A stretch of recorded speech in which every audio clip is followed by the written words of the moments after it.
Hello दोस्तों, कैसे हैं आप सब। आप सभी का स्वागत है आपके अपने चैनल स्टूडेंट जंक्शन में। तो दोस्तों, आज के इस वीडियो में मैं आपको स्क्वायर रूट निकालने का एक जादुई ट्रिक बताने वाला हूं, जिसकी सहायता से आप किसी भी नंबर का स्क्वायर रूट 2 सेकंड के अंदर अंदर निकाल सकेंगे। तो दोस्तों, मैं जो ट्रिक बताने वाला हूं, इसके लिए आप सभी को 1 से लेकर 9 तक का स्क्वायर याद होना चाहिए, और 1 से लेकर 9 तक का स्क्वायर लगभग सभी को याद होता है। तो चलिए इस ट्रिक को समझने का प्रयास करते हैं। मान लीजिए हमें 1089 का स्क्वायर रूट निकालना है। तो सबसे पहले 1089 इस संख्या का हमें केवल आखिरी डिजिट को देखना है। ठीक है, आखिरी स्थान पर क्या है? तो आखिरी स्थान पर 9 है। दोस्तों, अब देखेंगे कि इस टेबल में हमें किस किस के स्क्वायर का आखिरी डिजिट 9 है। ठीक है, तो चलिए देखिए, यहाँ पर 3 का स्क्वायर 9 है। ठीक है, और 7 का स्क्वायर 49 है, जो कि आखिरी अंक 9 है।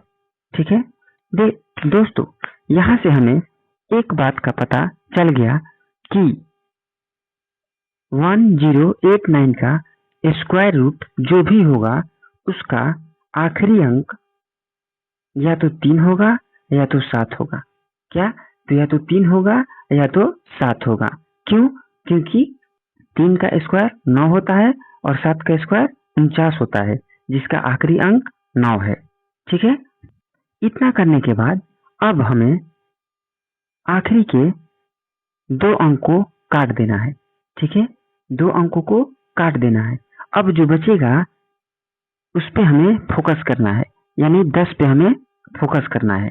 अब देखेंगे कि इस टेबल में किन 2 संख्याओं के स्क्वायर के बीच में 10 है। ठीक है, तो यहाँ पर देखिए, 3 का स्क्वायर 9 होता है और 4 का स्क्वायर 16 होता है। क्या?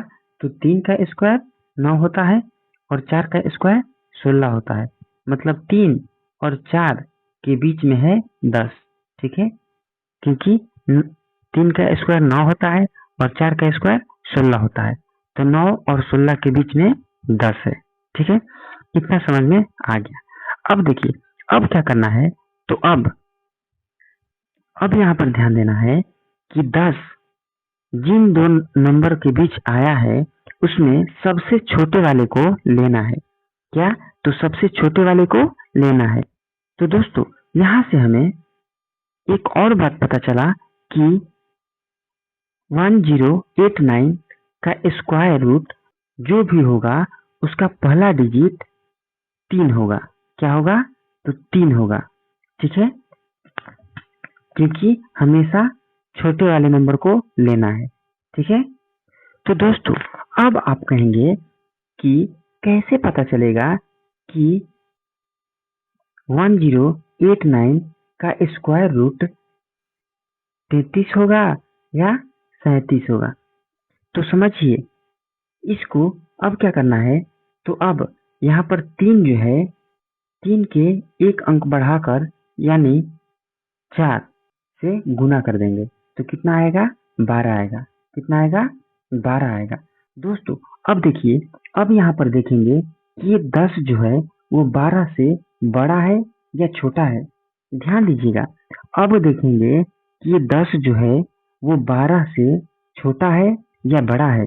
तो आप कहेंगे कि 10 जो है ये 12 से छोटा है। क्या? तो छोटा है। तो दोस्तों, हमें जो आंसर लेना है वह छोटा ही होगा। क्या? तो हमें जो आंसर लेना है वह छोटा ही होगा, यानी यहाँ पर हमारा आंसर जो आएगा वो आंसर क्या होगा? तो 33 होगा। क्या होगा? 33 होगा। ठीक है दोस्तों, जब मैं बता रहा हूँ तो आपको कुछ लेंदी लग रहा होगा, लेकिन दोस्तों, जब आप अपने से यानी खुद से जब एक बार प्रयास कीजिएगा, तो आप देखेंगे कि बड़े से बड़े संख्या का स्क्वायर रूट आप आसानी से निकाल सकते हैं। ठीक है, तो चलिए दोस्तों एक और एग्जाम्पल के माध्यम से इसे हम समझते हैं। दोस्तों इस बार मान लीजिए हमें 6084 का स्क्वायर रूट निकालना है।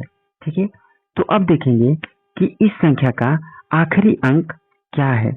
ठीक है, तो इस संख्या का आखिरी अंक 4 है। क्या है? तो 4 है। ठीक है, अब देखिए, अब यहाँ पर अब हम इस टेबल में देखेंगे कि किस किस संख्या का स्क्वायर का आखिरी अंक 4 है। तो दोस्तों देखिए, यहाँ पर 2 का स्क्वायर 4 होता है। क्या? 2 का स्क्वायर 4 होता है और 8 का स्क्वायर 64 होता है, जिसका आखिरी अंक 4 होता है, जिसका आखिरी अंक 4 है। ठीक है दोस्तों, यहाँ से हमें यह बात पता चल गई कि इस संख्या यानी 6084 का स्क्वायर रूट जो भी होगा उसका आखिरी अंक या तो 2 होगा या तो 8 होगा। दोस्तों अब क्या करना है, तो अब अगले स्टेप में हम इन आखिरी के 2 नंबर को काट देंगे। ठीक है, और बाकी के जितना अंक बचेगा उसको देखेंगे, यानी हम अब 60 पे फोकस करेंगे। ठीक है, 60 पे फोकस करेंगे। दोस्तों अब हम देखेंगे कि इस टेबल में 60 किन 2 नंबरों के स्क्वायर के बीच में आता है।